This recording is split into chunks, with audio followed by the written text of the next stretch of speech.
Doctor Mohammad Yunus সাহেব তিনি আসলে প্রমাণ করে দিয়েছেন তার কর্মের মাধ্যমে তিনি কতটা যোগ্য ইন্টারন্যাশনাল লিডিং পারসন।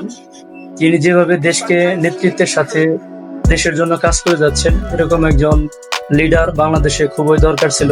আমরা আমার এই 27-28 বছরের জীবনে আমি কখনো দেখি নাই যে রমজান মাসে দ্রব্যমূল্যের দাম এত কম থাকে, মানুষের ক্রয় ক্ষমতার মধ্যে থাকে।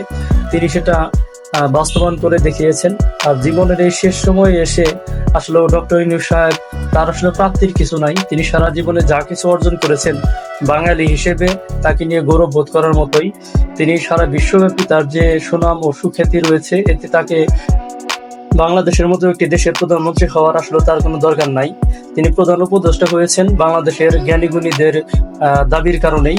তারা চেয়েছিল বলেই তিনি প্রধান উপদেষ্টা হয়েছেন। যারা ডক্টর ইউনূস সাহেবকে নিয়ে আজে বাজে মন্তব্য করেন, তারা ডক্টর ইউনূস সাহেবের জীবনী পর্যালোচনা করবেন, জীবনী যাচাই বাছাই করবেন, দেখতে পাবেন যে আসলে তিনি বাংলাদেশের প্রধানমন্ত্রী হওয়ার জন্য তার কোনো প্রয়োজন নাই। তিনি যে বিশ্বব্যাপী তার যে সুনাম ও সুখ্যাতি রয়েছে, এটা অবশ্যই গৌরব বহন করে।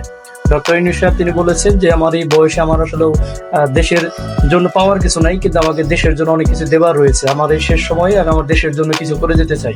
তাই ডক্টর ইউনূস সাহেবের সমালোচনা না করে তাকে সবাই সহযোগিতা করুন, তার মাধ্যমে যেন বাংলাদেশ এগিয়ে যায় সে চেষ্টাই করুন। আর নির্বাচন বলে আসলে কোনো লাভ নেই, কারণ নির্বাচন আমরা বিগত দিনেও দেখেছি। এখন আমরা নির্বাচন চাই না, নির্বাচন ছাড়াও আসলে অনেক ভালো আছি আমরা। তো এভাবেই যদি আমরা আমাদের একজন লিডিং পার্সন হিসেবে ডক্টর ইউনূস সাহেবকে যদি পাই, তাহলে আমাদের নতুন করে আসলে কিছু পাওয়ার নাই।